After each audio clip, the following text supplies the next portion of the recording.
We got a brand new episode of the Broad and Forever podcast. I'm your host, Shamus Clancy, Deputy Sports Editor of PhillyVoice.com. I am joined, as always, by my guy, Zo. Zo, what's going on? What's going What's on? up, bro? Now, if Happy you're watching, happy Wednesday. Wednesday afternoon recording this. Phillies game on right now. Phil's down 1-0, bottom of the second. Will they win this series? If they win this series, vibes are a little bit better going into home opener Thursday. Yeah. Weather can be fucking things up Thursday. The vibes too. I was just about to say this actually might be their last game until Friday, but we'll see. Yeah. But yeah, man, they need to win in the worst way. I feel like there's no such thing as a must win when you got 158 games left, but there is certainly some urgency in that locker room, for lack of a better term. The home opener is important. Saturday's not important, and the next 30 games after that aren't important. But the home opener is important because that's like a flashbulb memory that you remember. I've been to 2 home openers in my life. I know some people have gone every year since they were a kid, which is fucking awesome. I'm not judging like that. Like I've gone to a million Eagles games, but I went to 2019 Bryce's first game. I think Hoskins and Mikael Franco both had grand slams, and it was just a friggin' beatdown. And then I went last year for 2022, with my dad and Joe Anzer. Shout out to the prep. Shout out to Joe, former prep president. And that's when Schwarber led off his Phillies first at bat with a home run. We're up top in the 400 level, but we're in row 1, seats 1 through 3, having a friggin' blast. Right, that was great. And I think I'm going to go tomorrow. I've been on the fence about it. I had a ticket. I don't know what was going to happen with me with work and a bunch of other stuff, but Ash has never been to one. And I'm like, nice. I think every Philadelphian should experience that. So if they're going in 1-5, it's gonna be a little rough. If someone gets shelled, they're going to be boo birds. I think. 100%. Yeah.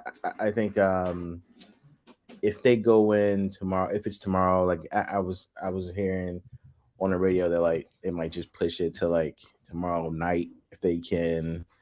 It might go from or if it's just gonna be nasty all day, it'll just push till Friday, and if not Friday, Saturday. So whatever. There's a ton of stuff up in the air, but if whatever the case may be, if they go into it and whoever just gets absolutely rocked, it could be a long weekend here.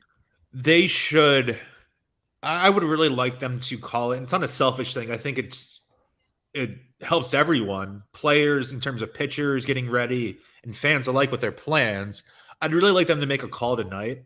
Yeah. In terms of, hey, this 4 o'clock or 3 o'clock game is now a 6 o'clock game, or this is now a 5 o'clock game on Friday, or we're doing a doubleheader Saturday. I don't know. I think it would behoove all parties to do that. Got Aaron Nola now, runner on third, 2 outs, bottom of the second. Aaron Nola, man. Dude, he's a guy, the fanfare around him.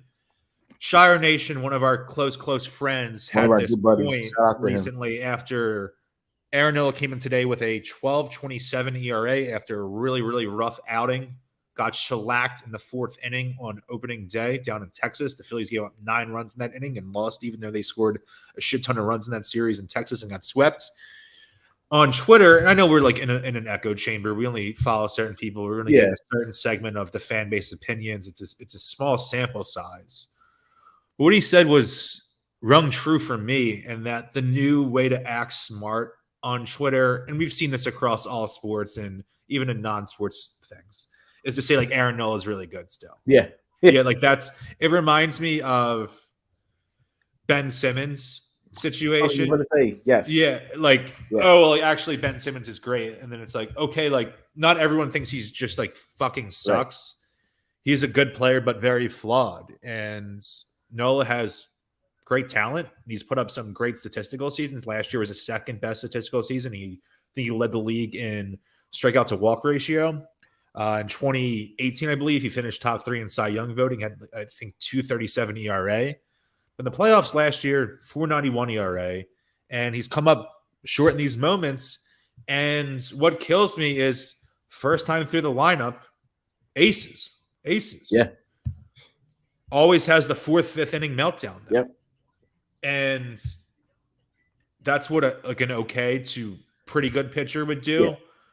But I don't know if he's not an ace. I think they have 1.5 aces is the way I like to say it. Like, depending on what day you're getting, and he's inconsistent, and inconsistency is okay from your hitters sometimes because you have such a stacked lineup. Kyle Schwarber's pretty inconsistent, right? But then he will have a month where he mashes 15 homers.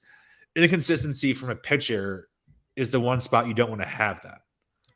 Especially for what you're paying him and what he's commanding. Right? Yeah, he's gonna. It's his contract year, so we think he's gonna ball. Like, oh, Phillies broke off contract talks. How do you feel? And I'm like, if they broke off contract talks, they know what we can see. They know even more, right? Yeah, I mean, Middleton. I'm sure. You know, John Middleton, for all his flaws and whatever in recent years before last year, I'm sure they've seen the same thing, that front office, and said, look, man, like, we're just going to put Paul, we're going to press pause. And how about you just show us that you're worth the whatever you're asking for. Right. So if you're asking for if you're asking for 200 million, why don't you show us you're worth that? And then we'll talk again. Right now we're going to pause it. And like, I think you're right. I think the new Ben Simmons doesn't have to shoot has become Aaron Nola's still a pretty good starter. Yeah. Right. So like, still an ace, even though he. Oh no, he's still an ace. Ben doesn't have to shoot. Like, he does so many other things well. And like, now Nola's still a pretty good starter. Right? And like, it's funny because they both actually had the same kind of stigma, is that they came up short in the big games.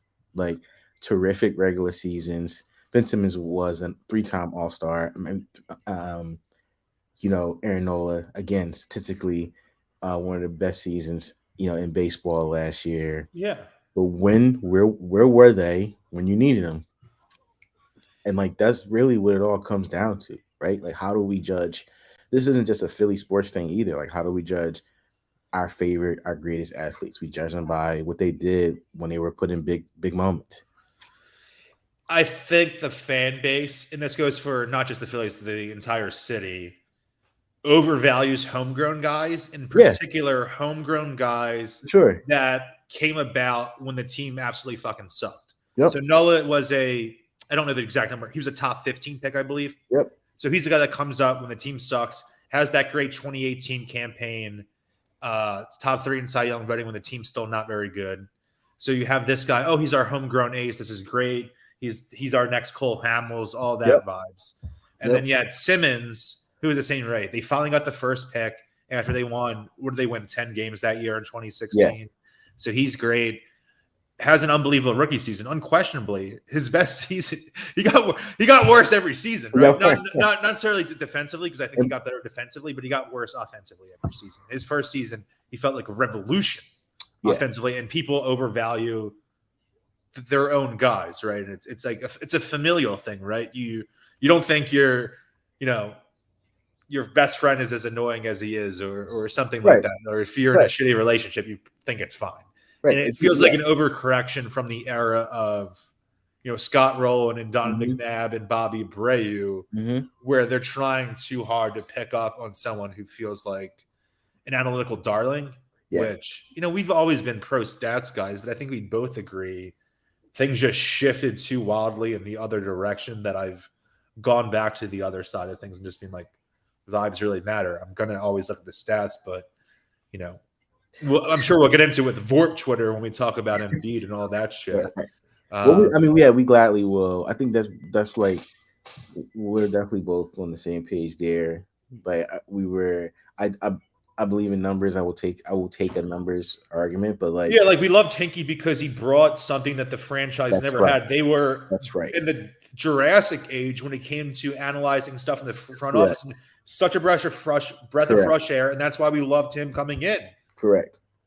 And like, I think that the part where everyone else in sports and in that league has caught up, the NBA, is everybody's leaning on numbers now. Some teams more than they should.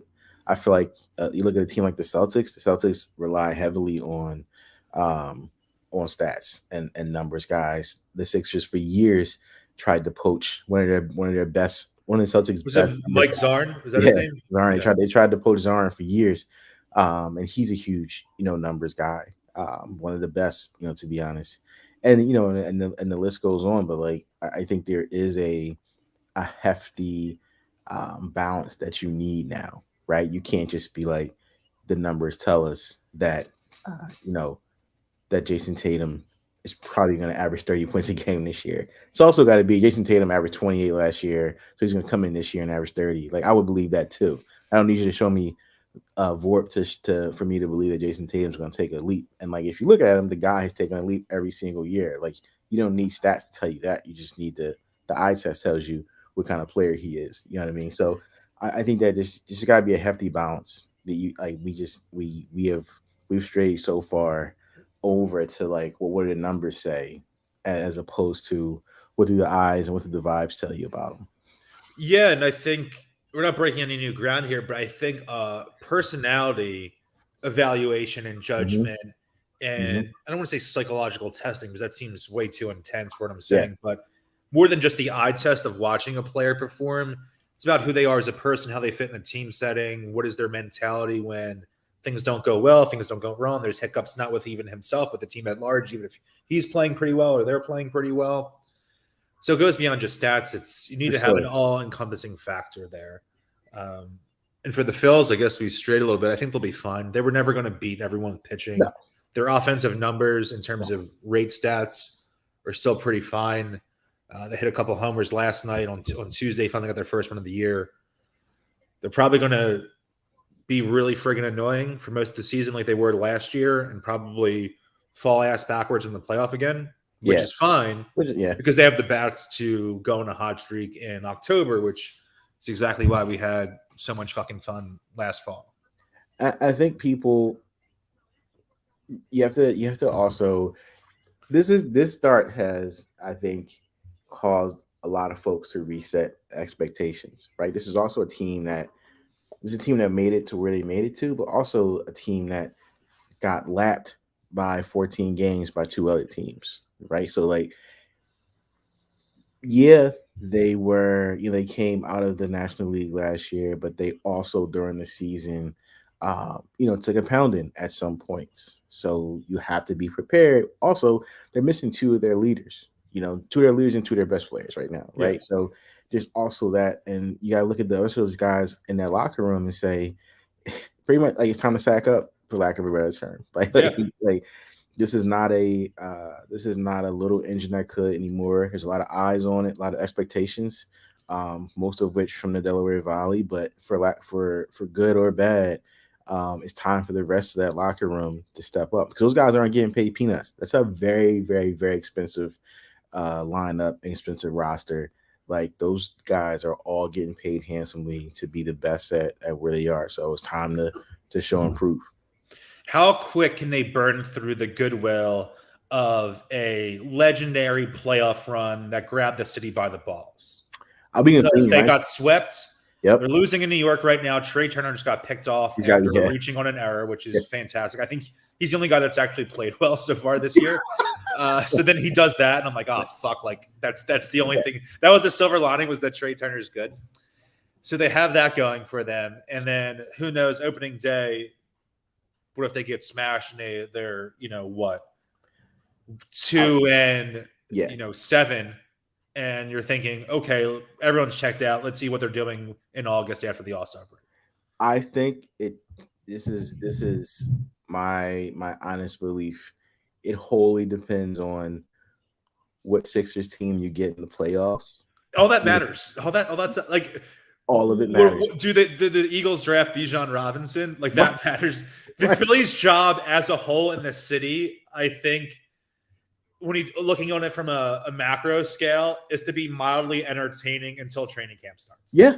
That's actually like in high school, when I was in high school, and that was the golden era. Like they won when I was in the World Series. I was a freshman. 2011 best record in franchise history when I was a senior. But still, overall, their role is to just grab our imagination until July and August. And if they can do more than that, awesome. Like last year, unbelievable. Having that playoff run coincide with the Eagles having that 8-0 start. Right. made my job so much fun and so easy and enthralling. And it was the same way for the entirety of the fan base and the city. Everyone was behind them. You're like, oh shit, is this the best era in Philly sports ever? And all that shit. It was so fun. Right. But after this start, and again, like 4 fucking games, that's like getting mad the Eagles went 3-0 on the first drive of the first quarter of week 1 and saying the season's over. Right.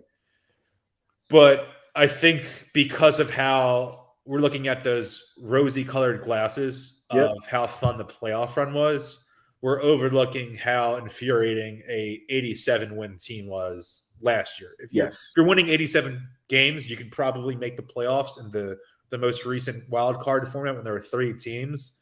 But you're only a little bit over 500. There's going to be a lot of annoying shit that goes on. Right.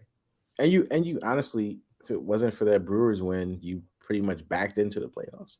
They felt like I seriously didn't want them to make it because I wanted there to be wholesale changes. Yes. I didn't feel like covering them. I didn't want to get all amped up and watch them lose in 2 games in the wild card round in St. Louis. And they almost lost game 1. They had that insane, what was it, the 7th or 8th inning? They went friggin' bonanza.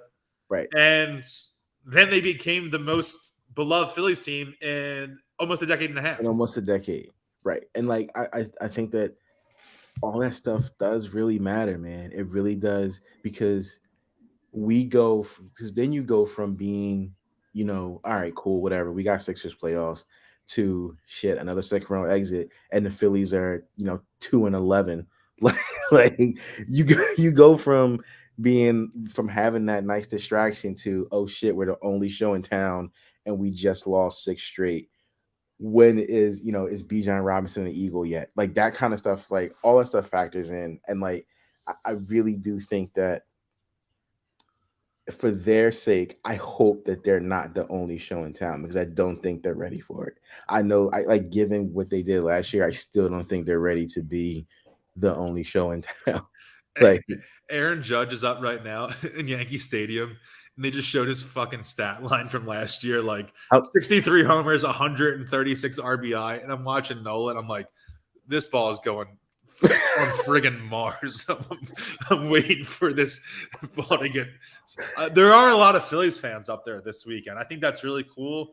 I went to old Yankee Stadium, I think 2 or 3 times when I was a kid. City Pigeons. City Pigeons was up there. Yeah, I don't think I've been to new Yankee Stadium, but I think a Phillies Yankees game up there should be on a Philadelphia sports fans bucket list. I'd like to do that in the next couple of years. The next time they get up there. I've driven past it. And I encourage everyone to go to a game there. But even if you just drive past on game day, the atmosphere is really, really, really crazy. Dude, hopping out of the subway at that stop in the Bronx and just being right there. It's such a different environment than the sports complex. And they're good in different ways, but you're stepping out and you are just in a mini Yankees neighborhood. Everything's bars, everything's, the equivalent of whatever their South Fellini heavy slime is, all like bootleg merch and all that shit. People, the vendors, it just becomes the Yankees. And I think I highly encourage it for everyone. It's like, even if they're not playing the Phillies, it's a baseball mecca. You should go to. If you're a baseball fan, you need to go to Fenway, Yankee Stadium. I haven't been to the new one, but I've been to the old one, either or, and Wrigley in your life. I think you need to do those 3 things. And I would go to Camden Yards. I've been to Camden Yards. Camden Yards, man. Camden Yards is over 30 years old. Terrific. It was the first modern stadium. Yeah. And now is basically the same age the Vet was. Isn't that crazy? When it was knocked down. We're fucking old. Like, I've never felt more old. We're ancient. Yeah. I turn 29 next month. And now I'm like, I'm actually like not a kid anymore. I'm fucking old. This sucks. So I've been to an Orioles game, but that setup down there reminds me the most of our complex, because there's Camden Yards and then there's M&T Bank Stadium. If I'm not, I think it's still M&T Bank where the Ravens play, but they're separated by I think it's maybe a mile of just walkway. So it reminds you of almost making that walk from CBP literally over to the link. And it's just, it's a bunch of stuff, and it's like you would expect on a game day. It's really, really cool. Again, another place that I encourage people to go visit. Super, super fun atmosphere. And Baltimore's a great city. Baltimore waterfront, man. Definitely. It's a really nice city. Highly encouraged. Baltimore is way closer than any Philadelphian thinks it is. Yes. And thank you. Yes. It's like you could get there quicker than it's quicker to go there than Cape May. 1,000% it is. I'm sure people do day trips to Cape May. You could do the same thing in Baltimore. I've done it a couple of times with my parents when we were kids and just maybe do like a whole vacation when we do that to have some fun. Pop out center field. This is so funny. I always think about this when the Phillies play the Yankees, but I used to intern with a guy who worked with a couple of Yankees guys at like during the time of like the A-Rod and Jeter Yankees, and he used to tell me how much Yankee fans hated A-Rod. Oh yeah, they were like, and he should have shot A-Rod.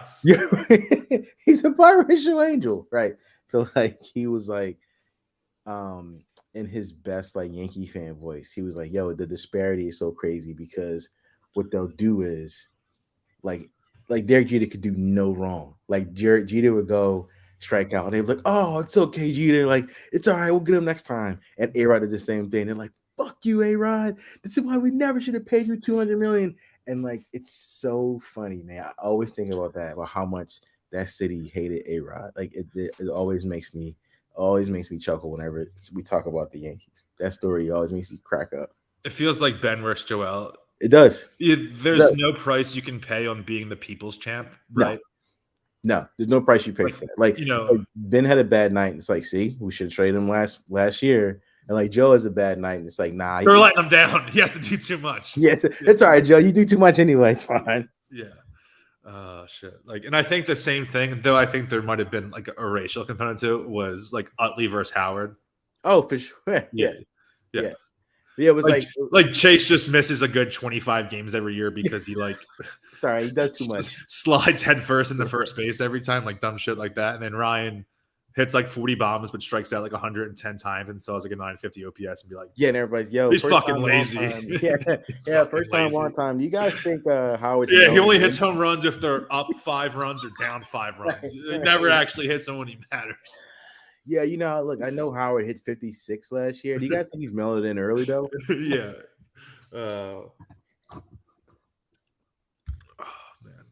That injury was rough. I think he was on the downturn. Just his career is a little weird. He started way later than he probably should have in terms of. I agree. He was blocked by Tomey, and then when Tomey got hurt, that's when he comes up mid-year, wins Rookie of the Year. Like he was doing it like 26. Yeah, he could have been hitting bombs since 22, and would be, how many home runs? I'm gonna guess he has 381 career home runs. It's tough when you're a 27-year-old rookie. Like, what are you supposed to do at that point? Dude? How right? Were you right on the money? 382. Are you fucking kidding me? Play the lottery tonight. I'm really good when we'll be at the grocery store, Ash and me, and we'll be checking out, and I'll be like 114.23, and it'll be like 117.81. Damn, yeah. So for like the year he won Rookie of the Year, he was 25. And the year he won MVP, that was his second full season. He was 26. Like, and that guy, his minor league stats were friggin' insane. Yeah. So, like in 2004, he played in AA and AAA. So that year, he only played like a handful of games in the majors, like cup of coffee type stuff. Because Tomey was still there. Because Tomey was up there, right? So he played 131 games in the minors, had 46 home runs and an OPS over 1,000. And he's 24. So he's 24 against AA pitching.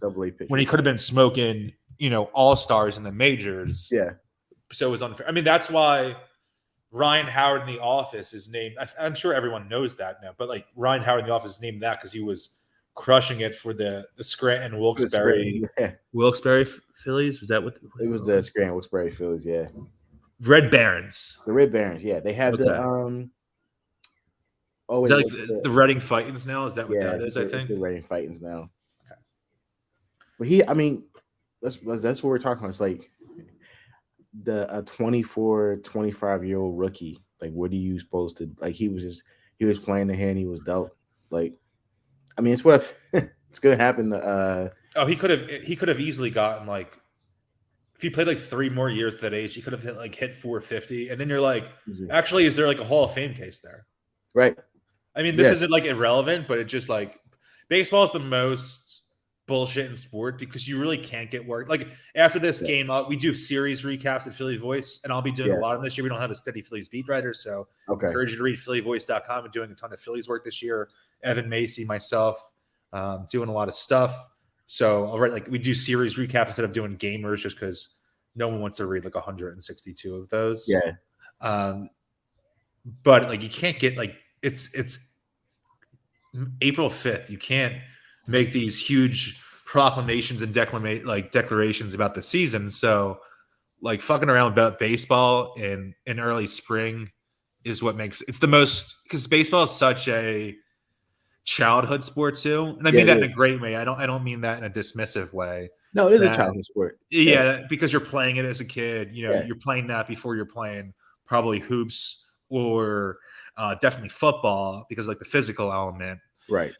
So it's a kid sport, so it lends itself to a lot of bullshit and like, oh, remember Maglio Ordonez, or you know what I mean, Kevin Youkilis that type of shit. I remember I feel like I had this conversation with a soccer dad, right? We were at practice last year, and I feel like baseball and soccer are the two sports you probably start first because it's like the least amount of physicality. Totally. So like it makes perfect sense that like your first memories or your first sport memories are when you got a chance to kick around the soccer ball or like swing the wiffle bat in the backyard. And then as your body progresses and your hand-eye coordination progresses, then you get a chance to throw the football around. Next thing you know, you're shooting hoops in the back. But like, I feel like we all, at some form or fashion, if we didn't start off with a basketball in our hand, we started off with a baseball bat and a little wiffle ball. Totally. Like, it's also the most fun. Like, you felt like you had to, like, who doesn't want to knock a wiffle ball 100 feet down Broad Street? Like, you know what I mean? Like, I remember we had, so my grade school was on the corner of 12th and Thompson in North Philly. So for everybody who either lives in North, or if you went to Temple, you know exactly where it is. We had like our whole back lot was concrete. So one day they bought us a wiffle ball. So like, we're in 7th grade playing baseball, and like my greatest memory is knocking a wiffle ball over the gate into like the houses across from our school. I was like, yo, what? That's a home run. I did it. I hit a home run in my career. Baseball, I don't know why, also feels like, when maybe because you're doing it when you're younger, feels like the sport where you feel most strongly that you could actually play professionally, because it's like anyone of any body type or stylistically could play. It is. And definitely playing hoops, baseball, and football. Growing up, baseball was definitely my worst of those. Yeah. I've been the same height since I was like 11 years old. So people thought I was going to be like 6'6", and I'm just stayed 6 foot. So I was really good at basketball, but I had zero guard skill. So then when I ended up having guard height, I fucking suck at basketball now. Like, I was my offensive rebounding rating was through the friggin' roof. Right. You it was okay at football, like but. And you played, how many years did you play at the prep? 1, play freshman ball. Yeah. So like that, and that's tough in itself too, man. Like, sometimes you have to get used to your size. Yeah. Right. So like, when you are imposing, like when you are like 6 feet and like, I'm like the same height and weight I was as like a left tackle on the freshman team. They're trying to figure out how to pull. Exactly. Yeah. I was late on the pull I was good on the screen. I was bad on the double, like, left side pull through the right guard, right tackle hole. You're too slow there. I know we don't. I'm fucking aware I'm too slow here. Stop calling this fucking play. That reminds me. I know we don't. They're far and few ahead of us, so it's cool to promote it. But I don't know if you heard a recent New Heights with Gronk on it. Yeah, Gronk was talking about how when they're talking about guys they hated playing against, and Gronk told a story about how they pretty much set him up in practice, and Vince Wilfork, he was supposed to crack on Vince Wilfork, and Vince Wilfork knew what the play was and just fucking leveled him. He's like, he came across ready to lay out Vince Wilfork, and Vince Wilfork threw him like 15 yards down the field, and the Kelseys are just dying, dude. Like, they're like tears in their eyes, cracking up. It's like that. It's a funny ass story when you talk about Leah late on the pull, but that, for anybody who was listening, like, that story made me crack up when I was listening to it last week. That reminds me when I was playing grade school football for St. Monica CYO. We weren't good at all. We practiced at a shitty field at 24th and Wolf. We'd play all the teams from the boroughs, and they kick our ass, better coach. Just it's just different vibes. And played offensive tackle and started defensive tackle, and then we didn't really have anyone that had like the size, like athleticism combo to play defensive end, because we played like a 6'2", where the defensive end was in a 2-point stance.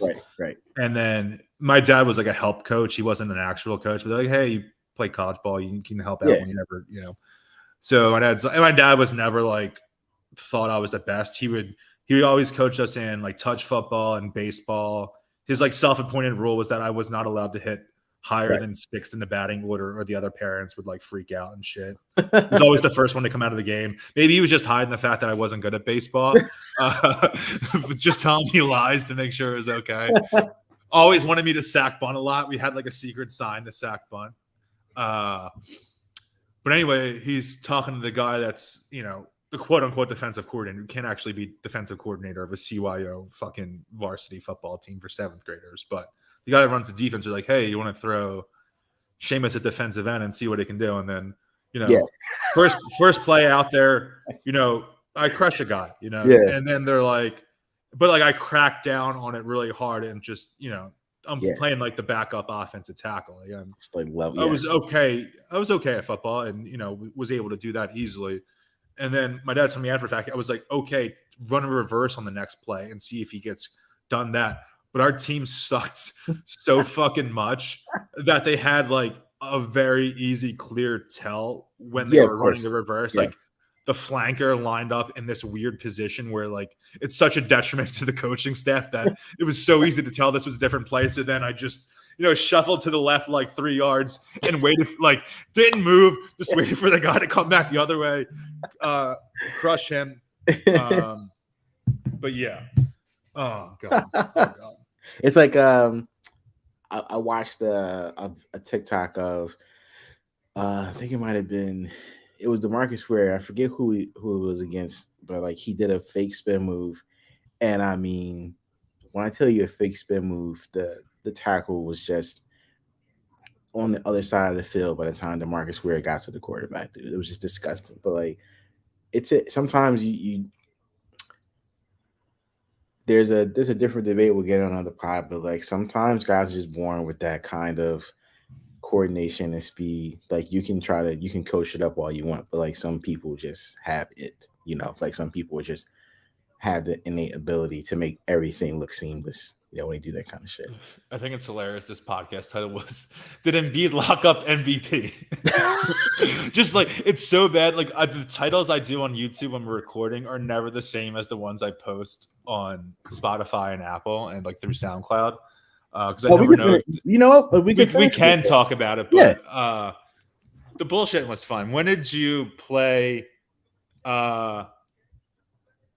tackle football? Did you play like in like 5th grade was the first year I played? The first year I played, I want to say was 7th grade. I played for the Winfield Hawks. Okay. And then I didn't play freshman football at the prep. I went out for it, but I actually had a really, really rough year with math that year, and I actually got a tutor for math, so that took me out of the running for like playing sports and stuff, because I was just like, I can't do both. My mom and dad was just like, nah, dude, like you got to focus on school. So like, I probably, it's tough like when you stop to start back up again. So I was you're missing such a developmental curve, right? It's such a developmental curve, and I was just like, you know what, screw it. Like I'll just focus on being the dude that's cool with all the athletes. So like, but obviously, I think that same as you. Like I stayed the same size like since 6th grade. I was always like height and weight. Literally height and weight. Like it was never like, yo, do you want to play point guard? It was like, yo, you're a big man, so you're gonna be a big man. Like, yeah, dude, we had a decent CYO basketball team when I was in 8th grade, and it was, all my best friends, neighborhood friends. So we grew up playing together. We had decent chemistry and shit. We won some games, played well in a couple tournaments. But like, I was just like crashing the boards like a motherfucker. My signature play was like a turnaround from the foul line, and I would hit it pretty well for a guy who's like not the most coordinated. I'm not super athletic or anything. My dad was a good athlete. I make the joke to my dad that there's a big or drop off athletically between him and me than Michael Jordan and Jeffrey Jordan. Shout out to Jeff. Jeff is doing pretty well for himself. But I would get a lot of fouls because I was bigger, and it's kind of like the way, like, not like Embiid, but just kids foul all the time. Like I fouled out all the fucking time. I mean, you can call a foul in CYO basketball every single time down the court. Yeah. But I would get the N1 and go like fucking KG scream mode, like yes, like just so into it. And then it was never a 3-point play. That ball was not going in on the fucking foul shot at all. There was one other grade school sports memory I wanted to say. We were playing. It was where we had a night game, which never really happened. It was always early Saturday morning games. I don't know if it was like a Thursday or a Monday or what, but we had to play in like the burbs. I don't remember where. Yeah. And there was just a pile up or whatever, like a million kids on there. And I don't know why I was doing it. Obviously, I'm deranged and got like crazy when I played sports. Guy had the ball at the bottom. Like, I'm the next guy on there, and they're like 5 guys. I am just like punching the shit out of this guy in the thigh. I don't know what came over me. Just like Bill Romanowski, John Runyon energy. John Runyon was the guy when I played offense. Like every kid like emulates their favorite players or players. Course, like when I played defense, I thought I was Jason Taylor. When I played offense, I thought I was John Runyon. Right. And just the ref was like, young man, if you do that again, you're out of this game. And my friend that was lined up next to me, he's the kid that's like the most loyal guy I know, like the biggest fighter from the neighborhood. Yeah. Like the guy that you would have assumed did that instead. He was like, dude, what the fuck are you doing? And I was like, if you're saying that to me, something was amiss in my mind. Whoa, Shane, what are you doing? Did you want to end with Joel Embiid? Looks like the last time I checked, he is now minus 650 to an MVP with only a couple of games in the last week of the NBA season. I would imagine he's essentially locked up the MVP award.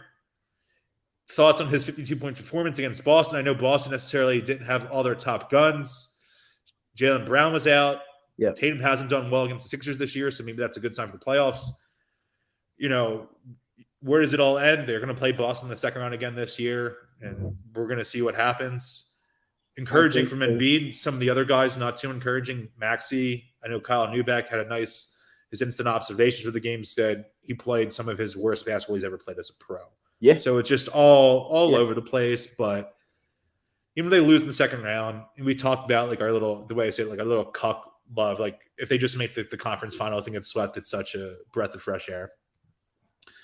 But seeing a guy win MVP, a Philadelphian sports figure win MVP, it happens.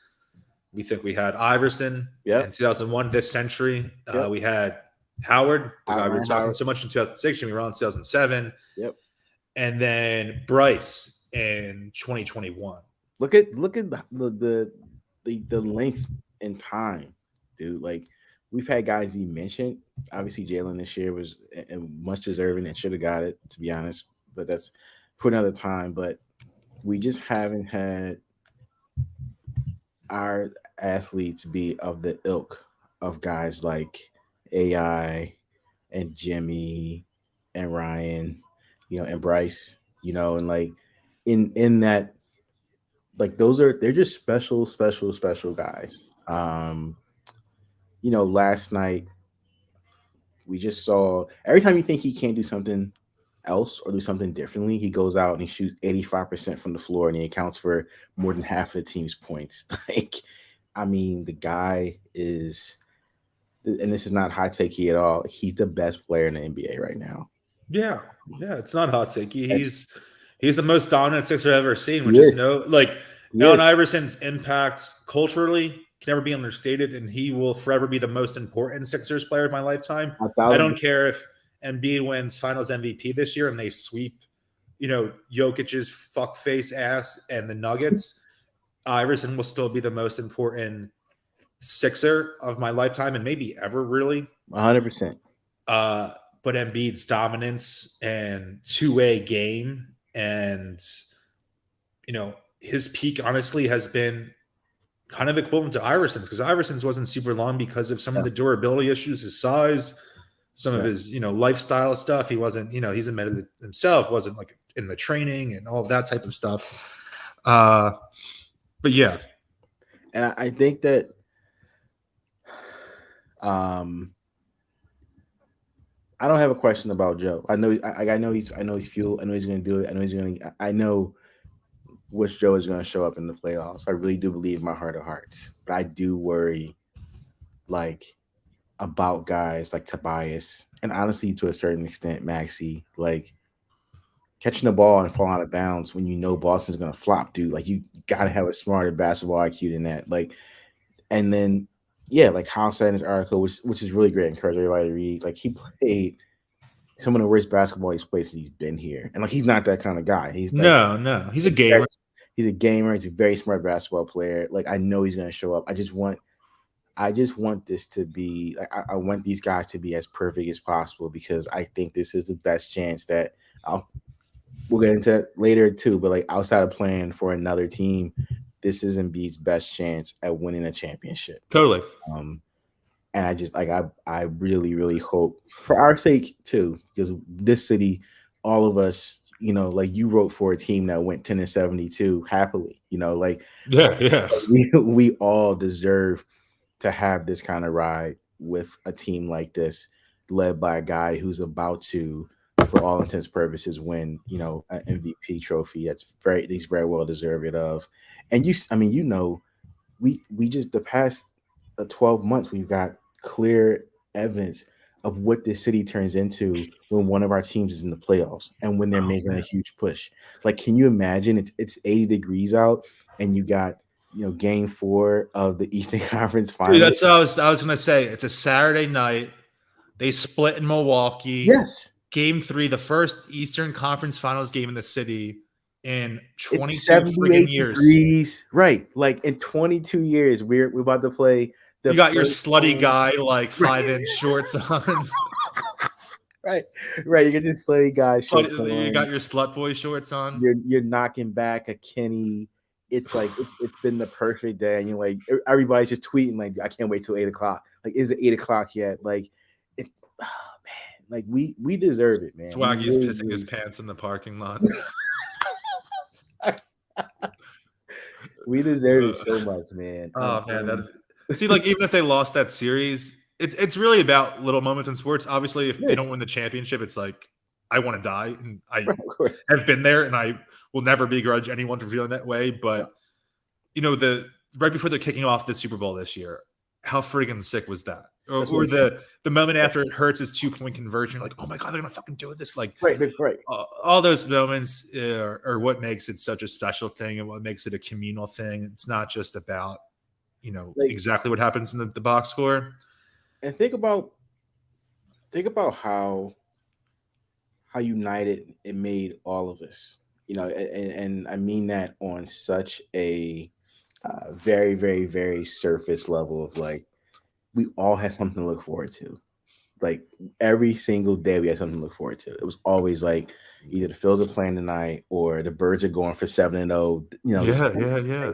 We always had something to look forward to. So I want the same thing. I want us to have something to look forward to. We deserve it. The team deserves it. I mean, I have all the faith in the world in them. I'm just feeling the optics of what it's that picture, the city of Philadelphia, if the Sixers make it to the Eastern Conference. Yeah, the utopia meme or the futuristic meme. Yeah. I think that it's gonna be really fun, man. I think that they are. I feel we talk about it so much, and we talk about their shortcomings and difficulties that they've had as a team, just we talk about every team. But I do try to find myself taking a bit of perspective as well. And what I mean by that is like we're watching a guy who is going to go down as one of the most dominant big men ever. And like, what does that mean in terms of his stature in history, like his stature on the Sixers team? Like, he's going to be a Hall of Famer for sure. You're surefire Hall of Famer. Yeah, yeah. But I also want us all to enjoy what we're seeing too. Like, we're never going to see, we may not ever see a season from him like this ever again. Phil's just rocked a 6-4-3 double play, which I don't think they've hit in like 12 years. So that's pretty nice. I just got the alert too. It didn't say how long ago they got it, but I'm sure we'll find out from all of the great historians we follow on Twitter. Embiid's never going to be a dynasty guy the way, Duncan, Shaq, Will, Russell. It's too tough too, dude. Hakeem, even one back-to-back. Those guys' bodies held up too. Like Shaq's body held up. He could be the 2011 Dirk season. Like he just needs that to have his hallowed place in basketball history. He just needs that one out. Like Dirk was one of my favorites growing up. I grew up in an era where the power forward position just changed so rapidly. I loved him. I loved KG. I loved Duncan. And his career was missing. He was a guy that probably was looked at as closer to a top 60 guy. But because of that run and how dominant it was, and he went up against, let me think in my head, the Thunder team. So 3 Hall of Famers as they're rising. They swept the Lakers, who had won back-to-back, had been to 3 straight, had Kobe Gasol. Beat the Heat. And then he beat the Heatles, Big 3 Heat, in their first year together. And who was the second best player in that team? Tyson freaking Chandler. And he dethroned they beat Portland in the first round too. They had Aldridge. It was, Brandon Roy's last hurrah. That was a really good series. I think they won in 6. Yeah. Proud of Brandon Roy, man. Such a guy, dude. He was a real hooper before we had that phrase. I wish his knees would have held up. He was a real hooper. One of my favorite players too, man. I love his game. I mean, talk about smooth. Like the guy, I really wish his body would have held up for him. I'd love to see him with more years there. That transition from Brandon Roy to Dame would have been a lot of fun, I'm sure. That's fucked. And I think. And Odin and Lamar. And Odin, right. And it's funny you mentioned that because I think that's the perfect analogy. Like that team, that Mavericks team, every guy knew what their purpose was, right? Every guy's purpose was, I got to help Dirk in this way. And I think this Sixers team has to realize that too. Like, I got to help Joe in this way. So like, if you're James Harden, your purpose is different in how you got to help Joe. If you're Tobias Harris, your purpose is different, but it's all centered around how you have to help Joe. Like, I have to help Joe. Like, if you're Paul Reed, you're like, all right, I'm in for 5 minutes. I have to help Joe get 15 minutes of rest. Like, I need to be a -3, not a -15. Exactly. Like, look, you're going to lose the minutes without him. It's just how far they go depends on how much they lose the minutes without him. Right. Like if he's leaving and you're up 7, don't let him come back in and you're down 8. Like, like it's okay. That's it. That's all you have to do is break even. Just break even. Bring him back in and it's a tie game. That's perfectly fine. But like, don't bring him back in and you're down 12. Like we have to once we get on the top side of that, and every guy realizes their purpose for how they have to help them, I think they'll be fine. And I think they do. I think this year a lot of guys know exactly what they have to do and what they're asked to do. Like I feel like the most important player outside of him, ding ding ding, right, is Harden. Like he's definitely the he's the maestro, so to speak. Shout out to Seinfeld, shout out to Bob Cobb. But yeah, man, I'm excited. So it looks like as of right now they play Brooklyn. I guess there's a shot Miami could be the 6th seed instead. There's still Miami has something to play for tomorrow. I don't think if they win and there's a chance they play who they lost to last year. So that's not the greatest vibes in the world. Not the greatest. They're a much worse team than last year. Like it's not necessarily.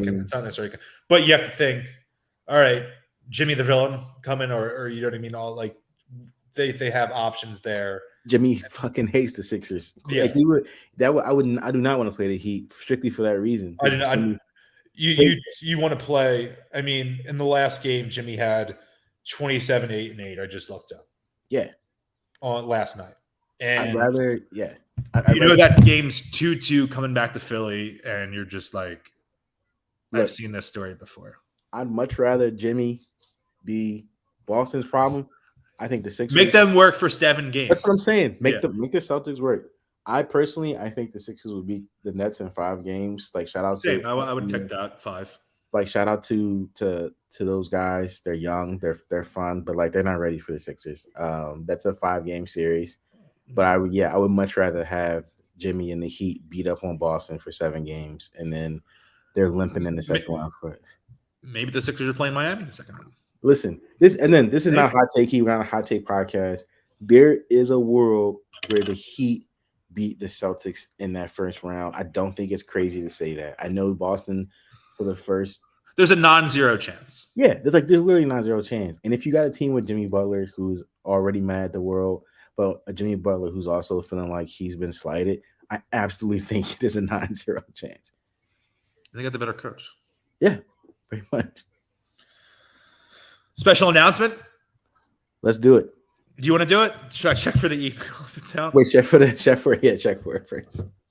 Oh Lord. Let me check. All right, it didn't come through yet. God damn it. Let's still do it anyway. Let's still do it, yeah.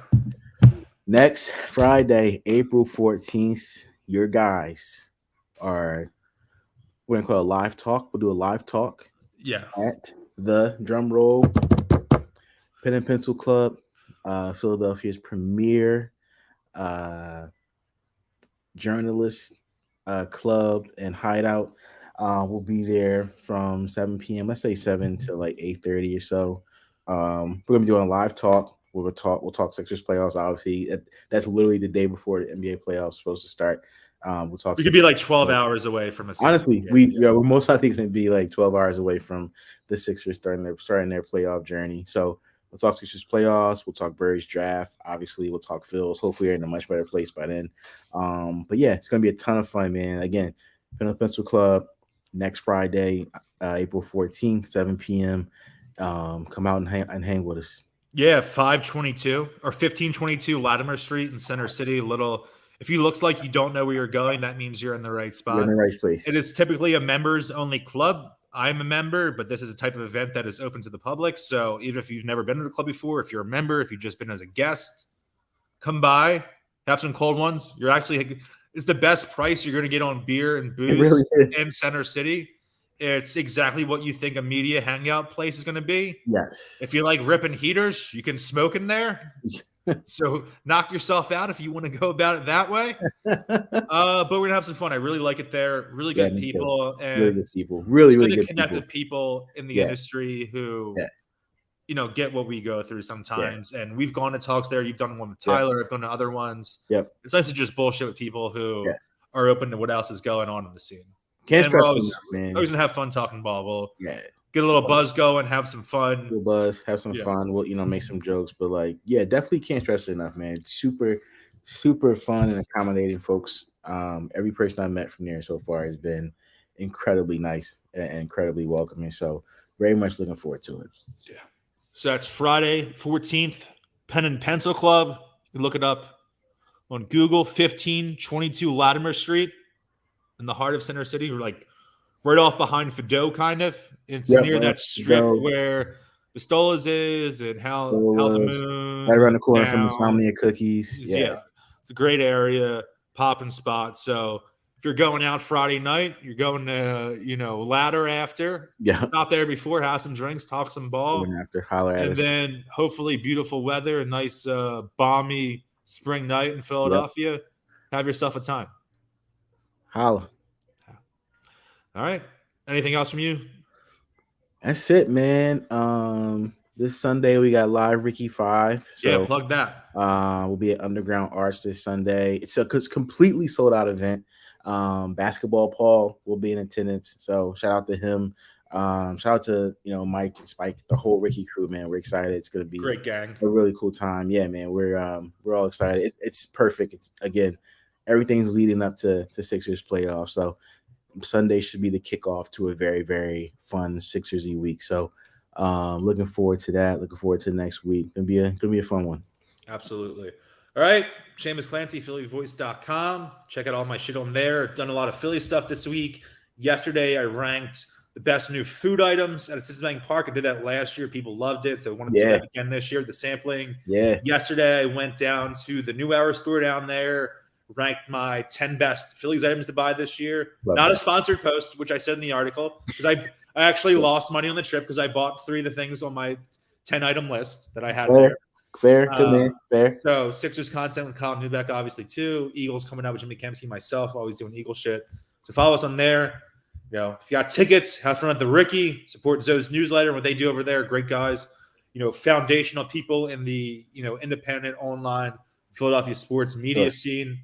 So let's have some fun these next couple of weeks with Sixers playoffs, Phil's hopefully getting hot, Eagles draft, and of course us at Pen and Pencil next Friday. Talk to you later.